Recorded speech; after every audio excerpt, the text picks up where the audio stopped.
This afternoon we're going to have a wrap up and touch on some topics of what we had to do to my customer Lenny's Buick Oldsmobile Pontiac. This is a 10-bolt GM produced axle, but they made them from Buick Oldsmobile Pontiac, and they're different than the Chevy 10-bolt axle that everybody knows about. And about the only thing that they share in common is the number of bolts it holds the rear cover on, and we'll take a look at the cool rear cover that's on this too. So he wanted to change from 390 gears, what this had in it, it was geared down pretty well, to the tallest gear that he could get. And my advice to him was, because it had an excellent Auburn cone style differential in it already, a posi. It was already existing in there from whoever put the 390 gear in it, so it was definitely posi traction, and that's a good differential.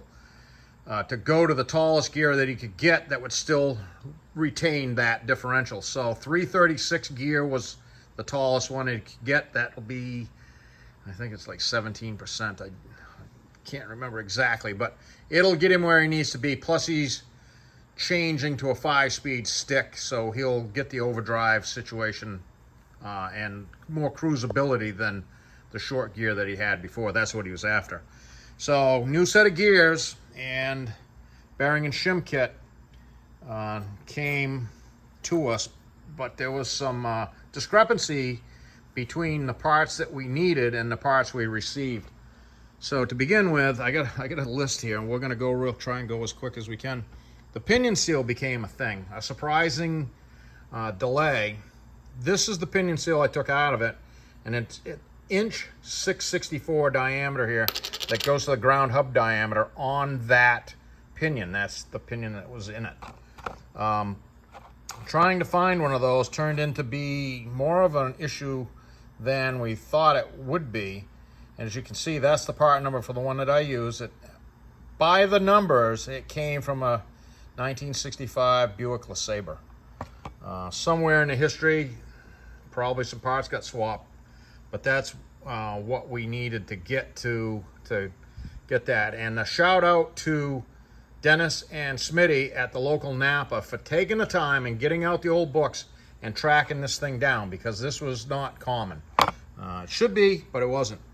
Another disappointing occurrence was the side shims that came with the bearing and shim kit that we ordered. The minimum thickness that you can achieve with this is 220 thousandths. Not really helpful in a differential setup that you need 86 on one side and 76 roughly on the other. That's about where it wound up to get the setup where it was optimal. I did get the rear cover back on this before I did this video, and I apologize for that. I usually have all of that open, and I was just, trying to get this done. So side shims, crush sleeve. A negative shout out to the crush sleeve. This crush sleeve here is the one that came out of it. You can see the wall thickness of this material is right about 61 thousandths. The replacement was almost 1/8 of an inch. So what happens here is, when you got something that they're making parts that look like the same parts, unfortunately, very careless, but make them out of thicker material, they do not crush. The trick with that is usually you squash them a little bit with the hydraulic press, which I did. It took 15 tons to get it to move, and so I annealed it, and I got it in range so that it did crush down after that.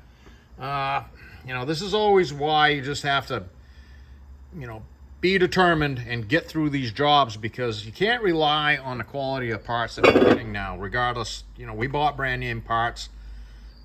Lenny did, and it's not his fault, it's not my fault. You just got to get it done. So 15 inch-pounds rotating tension there, 8 to 10 backlash on the ring and pinion. Let's see, we'll look at a few items over here. Now this hole was left open. He had this axle converted to disc brakes, and when he removed the axle to bring it to me, he found that this hole was open and it was unthreaded. So the original vent was taken out, but it was a pressed in vent. So I drilled and tapped that 1/8 27 pipe thread, and you can see that's going to thread in there. Now my dog's going to bark. So that's going to take care of that. So he's going to run a 3/8 line up into the chassis somewhere and put a pigtail on it so to keep the road grime out, and cannot have an open hole. Backing up the Auburn cone style clutch that's in there is this cool old, it's a TA manufacturing stud girdle for a BOP 10-bolt axle, and it's, you know, it's kind of an artifact. That's kind of a cool piece. He's got his disc brake kit back on there. I did straighten out some of the hardware that was kind of goofy. Let's see what else we got. Oh, the rear wheel bearings. This is the axle bearing. This is a non-C-clip rear axle, by the way. So it's wheel bearing retained, like a Dana 44 or a 9-inch Ford, and that's the actual bearing. So this is the bearing that we got right here. Once again, kind of disappointing quality. I think that this is a transmission bearing. It definitely could not work in the situation that it was. Even if it was the right size, it was unshielded, and you know, it's that kind of construction. I've never seen one of those on an axle. I've not taken every axle apart in the world that there is, but I've taken apart a few. I've never seen that. I think that goes in a transmission, but I could be wrong. So we're gonna say this is a wrap up for Lenny.